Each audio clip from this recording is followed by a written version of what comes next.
Hello, fire goddesses. Welcome to another episode. Okay, I have to say that I am really, really excited about my next guest for a few reasons, as you'll quickly discover. First of all, this is my very first male guest. And second of all, I've known Jason now for about a year and a half or so. Correct, Jason? And I just love his energy. I love what he has to offer. We just had a quick chat before pressing record, and I'm really excited to introduce you all to my next guest, Jason Mefford. Hi, Jason. How are you? I'm doing well, Angela. How are you? And it's I'm doing. it's quite an honor. I get to be the first male, so I'm bringing some testosterone into the group, right? I am. Yes, absolutely. 100%. Like, this is a real treat. And I love what you offer and bring to the table. So first of all, before we go any farther, I would love if you could just tell the audience a little about who you are, Jason, and how you help people. Yeah, so I've got several different businesses actually that I run, but most of it all really kind of comes back to helping people learn, right? So I have some training companies, but also helping people kind of get out of fear and the anxiety and everything else that ends up happening because, and specifically usually towards corporate employees, because that's where I spent most of my time. I was an executive at some big companies. And what I found is, we like to think that we have boundaries around work-life balance, but we don't, right? I mean, we're just who we are. And if we have a bad day at work, I'm not sure, can I swear on here too or not? Yeah. Okay. I was going to say Fire shitty day at work, right? Because that kind of hits it more than just a bad day. Then chances are we're going to come home, right? Well, we're going to come home. And depending on the energy and what was going on, where we spend the majority of our waking hours spills over into our personal life.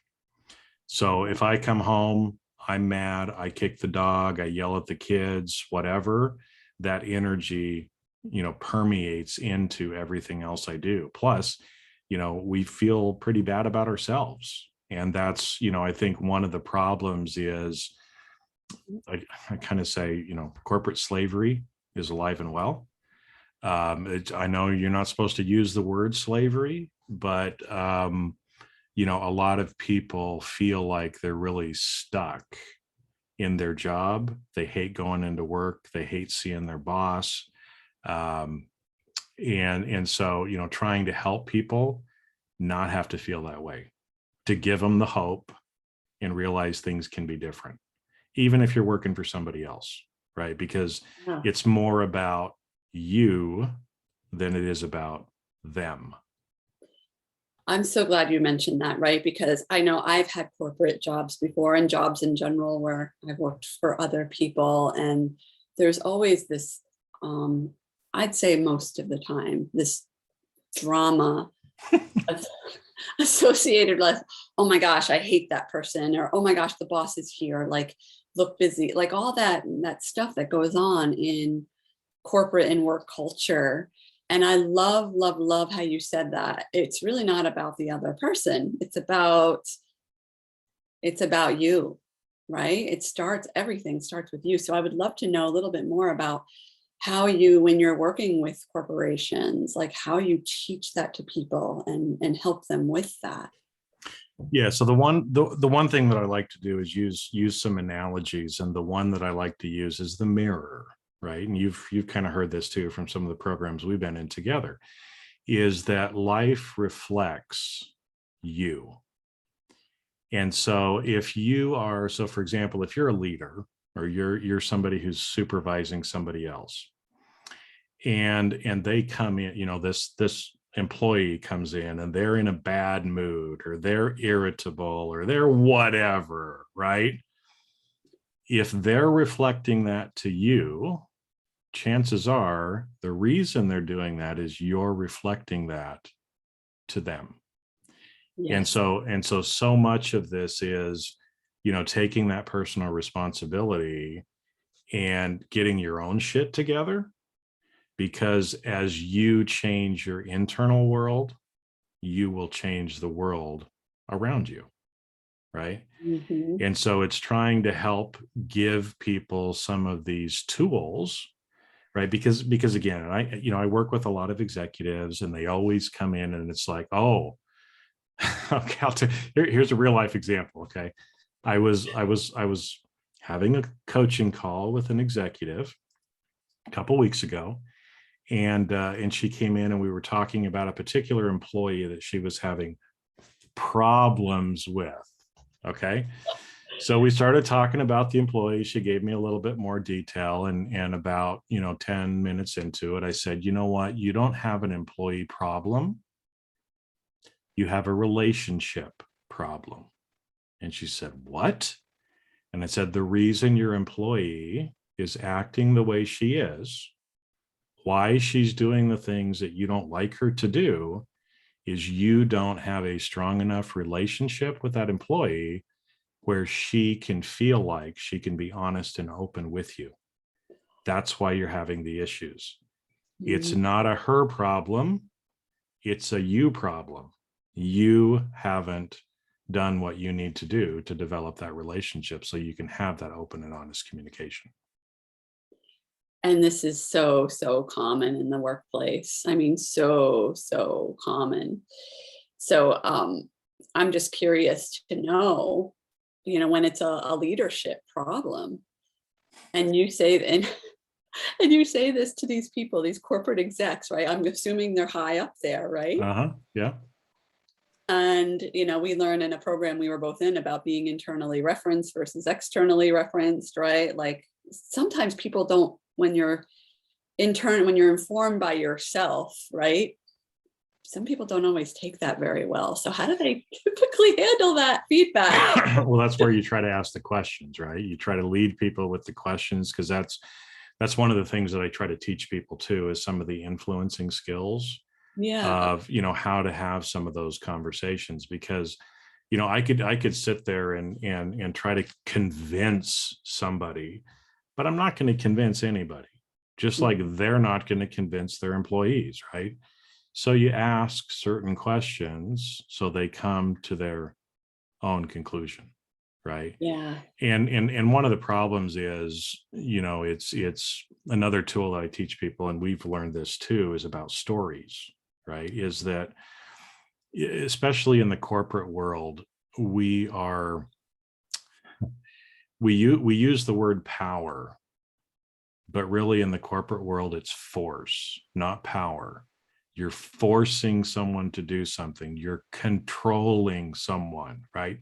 These are words that we use, and we teach people in the corporate world to use this force and coercion to get things done. Now, the Mhm. reason for that, okay, most, especially here in the US, and it's really kind of true everywhere in the world, because I've worked all over the world, is most organizations run on a command and control mentality. Now, why do they run on command and control? Because after the Second World War was over, we had millions of people who had served in the military come home and apply those military concepts in the organizations that they work for. That's why we have hierarchical, we have, titles, we have all of these other things, because that's what we were taught. That's what we've continued to teach for a long time. And the problem is it kills people. It literally kills people to do that. Both Yeah. the person as the leader and also the person who's the follower, right? Yeah.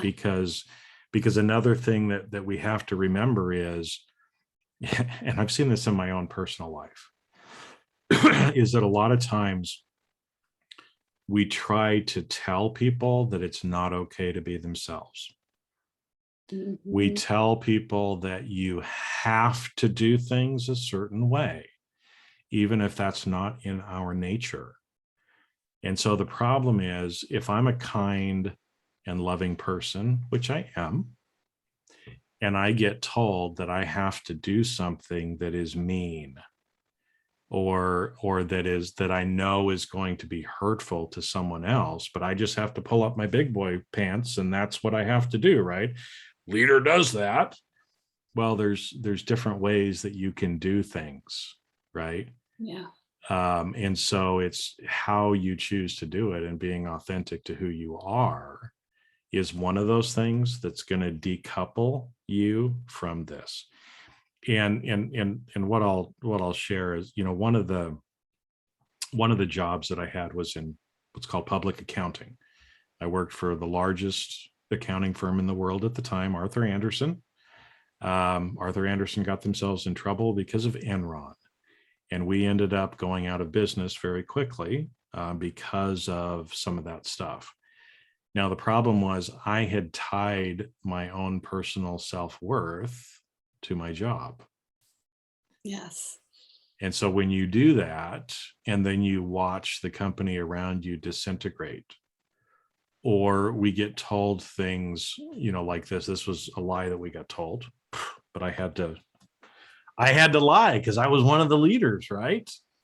We had to convince everybody in our company to stay because things weren't looking good. People were going to leave. And so we got told, look, we have to have a critical mass of people if we're going to sell ourselves to some of the other firms.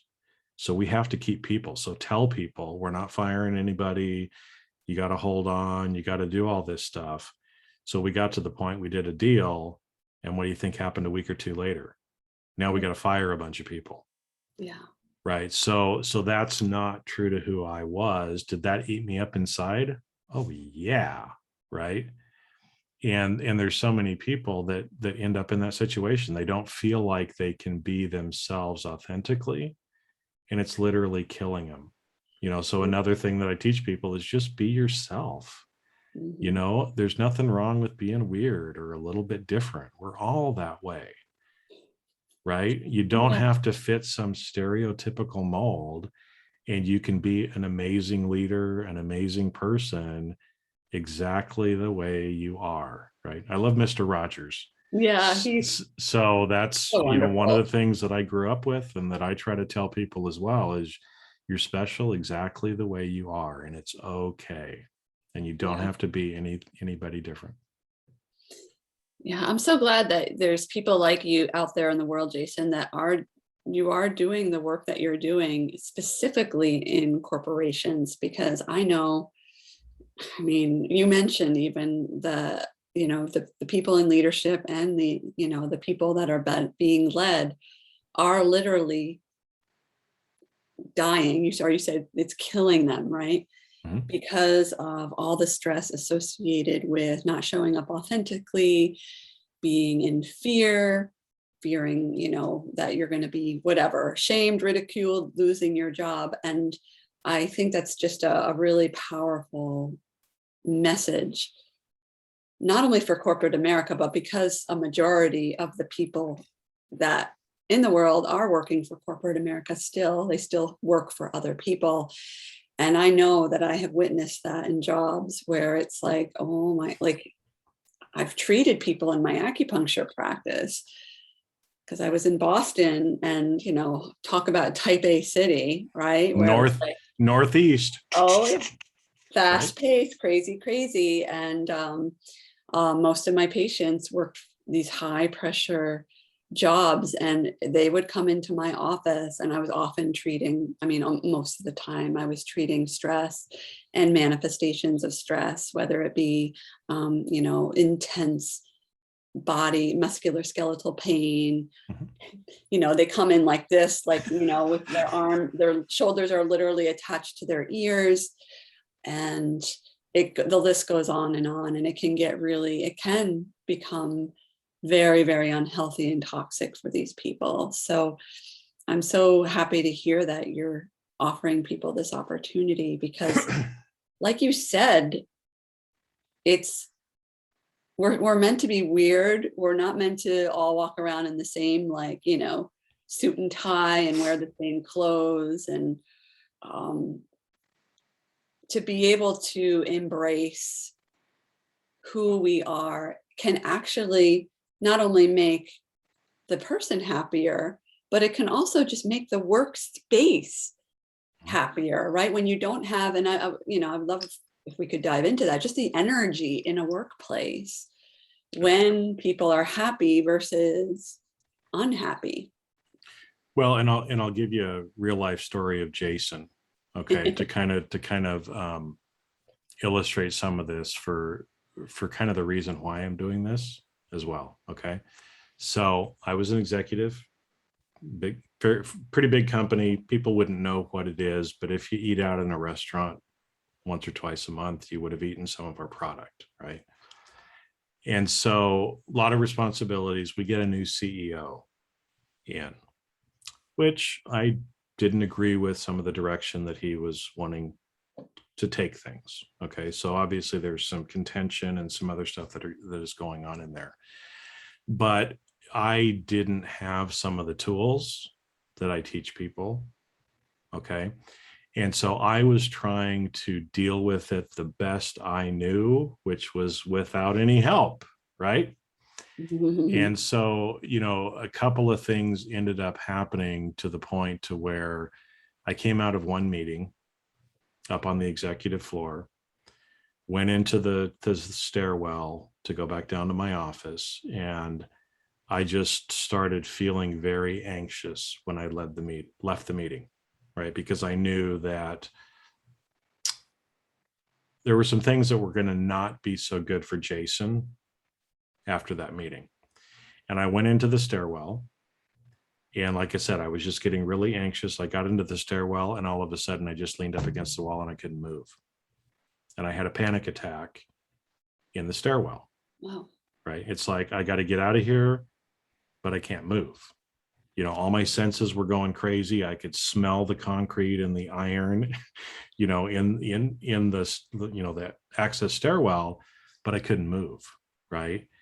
And at the same time, I mean, I was on high blood pressure medicine. I was on antidepressants.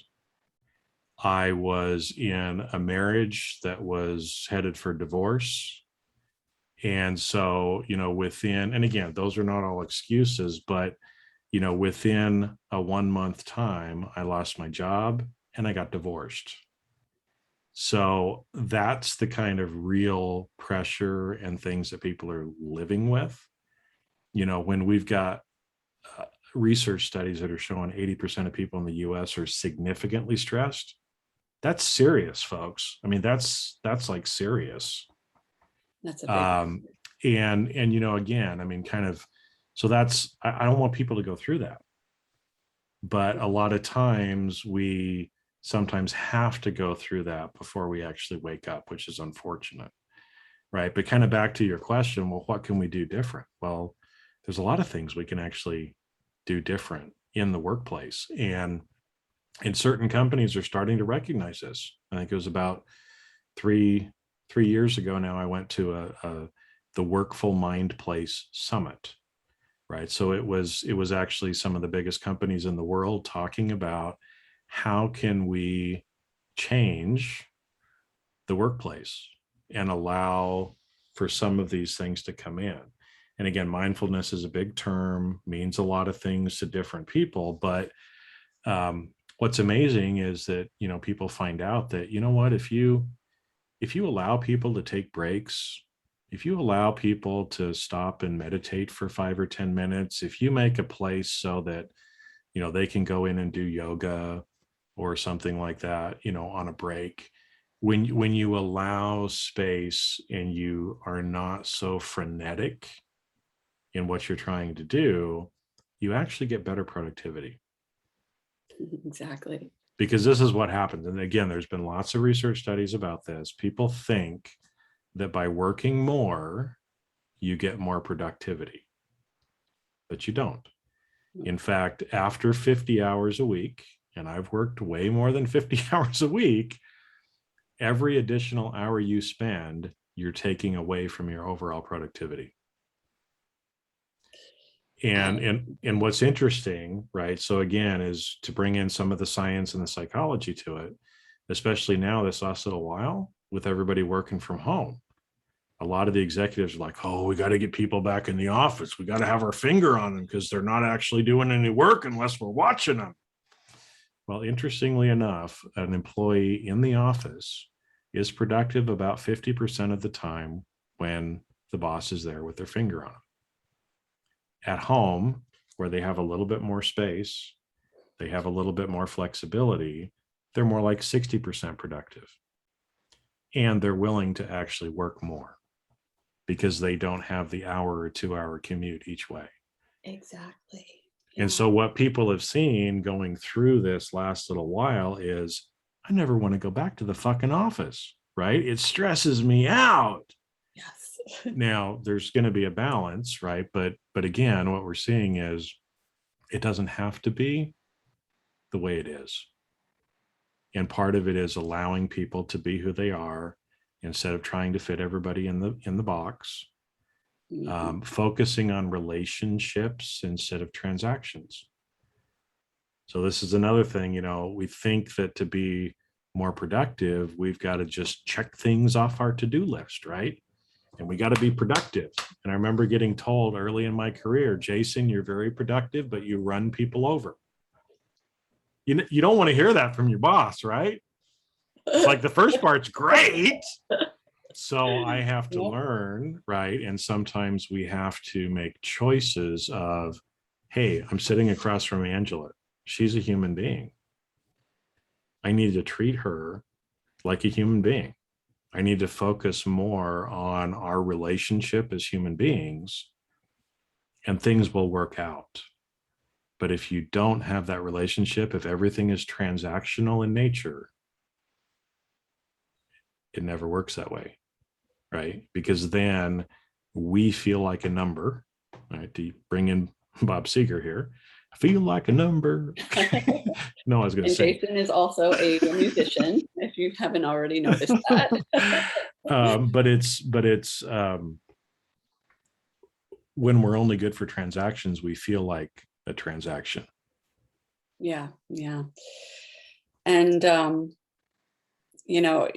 what I'm hearing you say, and I think a lot of people have sensed this for a long time, is that this command and control culture that showed up in the 40s and 50s is way out. It's like, 75 years old right now. It's outdated. Way out of date. It's old school. So it's time to say goodbye to that and welcome in a new work culture. And I know my husband works for a corporation, and I see how they really support their employees and give them, the freedom to, work where they want, when they want to, a little bit more than maybe it's a tech company. And I know tech companies are a little different than the financial companies and the more conservative companies. But and you also mentioned the word choice, which is a word that I love. Choice. Life is choice, right? So, when it comes to the workplace, right? How do you teach your clients the idea that everything is choice? Yeah, I mean, we're ultimately responsible for everything. Yeah. Right. And I think sometimes too, it's we feel like we have to do something because we're told we have to do it. Yes. All right. And that goes back to that command and control programming. Hey, if the general asks you to jump, in the middle of the air, you're asking, how high, sir? Right. I mean, that's the old joke, right? Yes. Instead of, today, where it's like, well, I'm sorry, sir, but why do you want me to jump? Right. This isn't life and death, right? If we're in a battle and we could die, command and control might be more important, but what we're doing is not. And, it should be okay to question. It should be okay to, bring up some of those things. Now we have to realize, obviously, and be responsible for whatever choice we may make. But I think, this is another thing to where we've really had people effectively in slavery, right? Yeah. Working for these companies because it's like, well, I can't get another job because if I don't have enough in my savings that, if I go without work for a while, I can't pay my rent, or my health insurance is with my employer, right? That's a little trick that Oh, that they yeah. have to hold on to Mhm. you. Mhm. And what we're seeing just in the marketplace in general is employees have the power now. The employer always used to have the power. You do what I tell you to do, or else I'm going to fire you, right?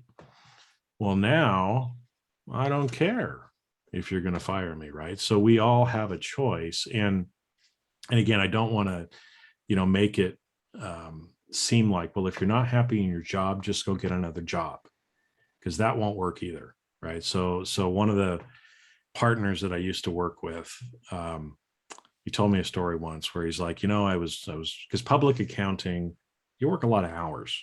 I mean, during Mhm. busy times of the year, we'd put in 80, 90 hours sometimes. So I wasn't sleeping very much, right? No. And he told me one time, he says, I left public accounting and went into corporate world because, corporate or public accounting is making me work too much, right? So he went into corporation, and then he came back to public accounting. And he told me, he said, I realized it wasn't public accounting, it was me that was working those hours. Right. And so Oh, again, ultimately, it's like that's where the mirror comes in, folks, right? Is again, if you're not happy where you're at, why aren't you happy? mhm. Is it really your employer? Is it really your boss? Or is it the way you're showing up or not showing up that's really the problem? Because again, as I said before, it's usually not a them problem, it's a you problem. Yeah, and I feel like just because of generations of going through this, I know I was reading something about even just the going back as far as the Industrial Revolution, the reason why we are in such this masculine, and sometimes, and it's a buzzword now, the toxic masculine culture, right, comes as far back, probably even farther than that, right? Where people, like there were jobs, there were things to do in order to survive. You had to get these jobs and you had to work hard. And now I just feel like we're in this very pivotal, exciting time where people are starting to realize, hey, like you said, we can choose. And if I don't like what's going on in the workplace, A, I can make a choice and I'm not going to die, right? And I feel like going back to that toxic masculinity, that came with a belief system that, I mean, even like my dad talks about how he was raised by, my grandfather, who's from the greatest, Greatest generation. generation. And that generation, they were byproducts of, children are to be seen and not heard. And that's, there's no negotiation there. That's just the way it is. And so knowing that, when I feel that when you have this understanding of where it comes from, and that we're still living this paradigm that's like super outdated, seeing how people are getting sick, like literally physically sick, there's experts out there that talk about the time, illness and disease and healing is all about, what's going on in our heads. But I feel like choice is a very powerful, to know that you have that agency. I think that's where I'm trying to bring it back to the idea of agency, is that I don't believe that we were really taught, or so many people were taught to know that we have power and we have agency to live our own lives. Like we're always worried about, and look how it seeps into needing the, external validation, social media. It can go on and on and on. But I feel that this is going to be really helpful to the goddesses and maybe the gods listening now. Well, and I mean, you know too. I mean, with your audience as well. I mean, we know that the words like toxic masculinity. Okay, I'm a man. I I'm not one of those men. Okay, but we know that there is a shifting of the energy on the planet, and for 500 years, we've been under mainly masculine energy influence. It has changed, right? It's been changing. There's been some things the last few years that have really pushed that forward. And, again, part of that is command and control is a masculine energy form of leadership. That is not going to be successful in the future because that's not the energy paradigm that we're living on in this world, right? Mm-hmm. And things are not black and white. That's another thing that so many people like to believe, and we feel like most of the time we don't choose, we decide. We decide based on the choices that are given to us, right? Would you like chocolate ice cream or vanilla ice cream? Well, I'd like neither one, thank you very much. I like cookies and cream better, right? But we feel like we're only stuck with that. And that, it kind of reminds me, it popped into my head. So here we go. Somebody's supposed to hear this story, but when I've always been one to kind of see the world differently than other people, which makes me a little different, right? Because I cry bullshit when I see bullshit. Okay. Love it. And so I remember, I remember when I was a teenager, I was in high school and I was in German class. So German English or German language class, right? And our teacher was having a bad day. She was kind of stressed out. This girl across the room was making like funny faces at me and I started laughing. So, she took it out on me, right? Jason, go out in the hall, right? You've been a bad kid, go out in the hall, right? And so I go out in the hall, and after a while, one of the students sticks their head out the door and says, "Hey, Frau Wenwick says you can come back in now if you'd like to." Right? Notice the words, you can come back in now if you'd like to. So I just sat in the hall. And a few minutes later, she comes out again. Rah, rah, rah, rah, rah, rah. Why didn't you come back in when I told you to come back in?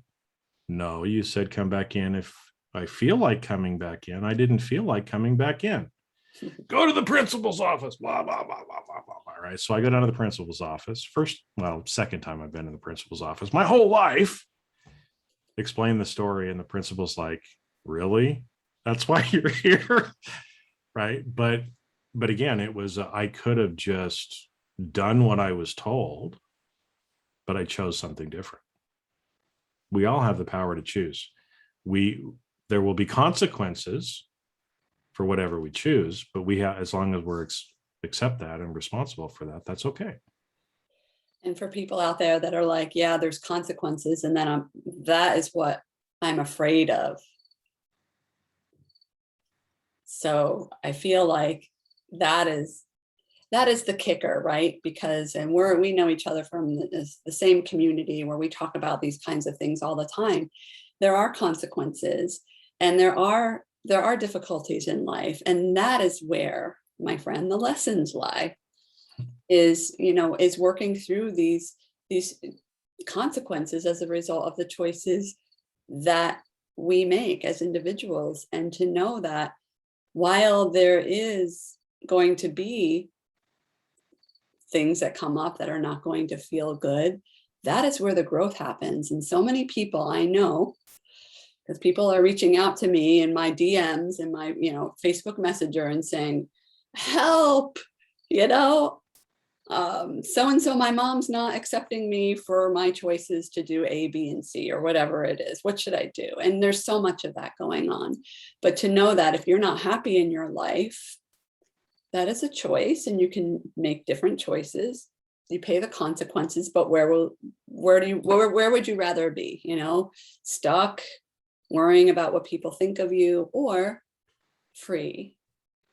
Well, and most of the time, right? I mean, this goes to the past, present, future states, right? If we're thinking in the future, then we're worried potentially or anxious about something that may or may not happen. Mm-hmm. And most of the time, it ain't going to happen. True. Okay. So usually the worst thing that we think is going to happen is not what happens.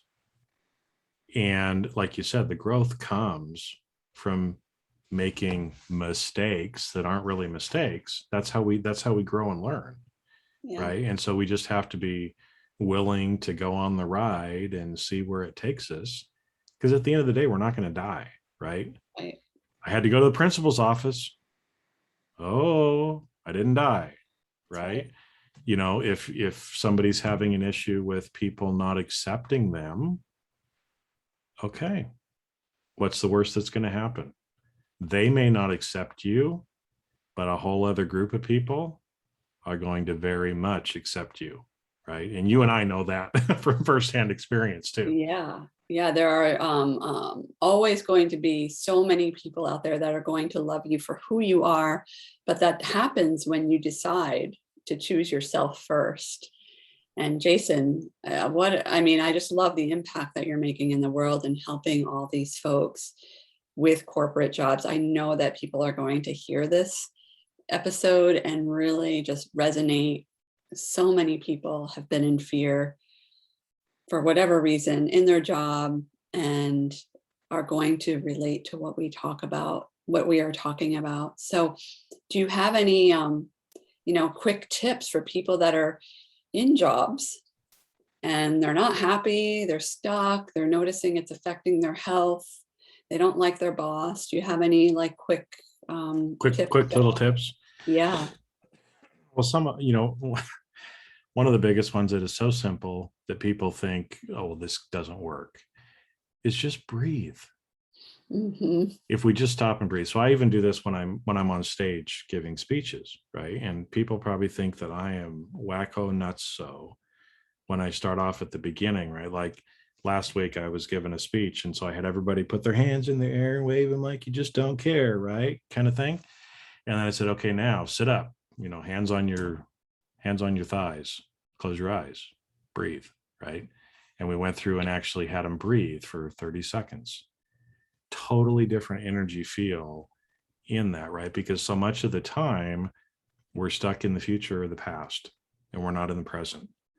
Breathing and closing your eyes allows you, even just for 10 seconds, 30 seconds, a minute, right? If you've got an iWatch or a watch, Apple Watch, right? It's bugging you all day to breathe. There's a reason for that, right? So that's a very, very simple thing that you can do anywhere, anytime, if you just need a break. Another quick, easy thing too, especially for people that are office workers, is when you're feeling stuck or you're feeling anxious, do what's called a hemispherical switch, which is if your legs are crossed one way, uncross them, cross them the next way, or wave your hands, or do something just to move your body a little bit. Because the other thing is, we spend so much of our time in our head, but we also have a heart and we have a gut. And the problem is, if you want to get out of your head, then get into your heart or get into your gut.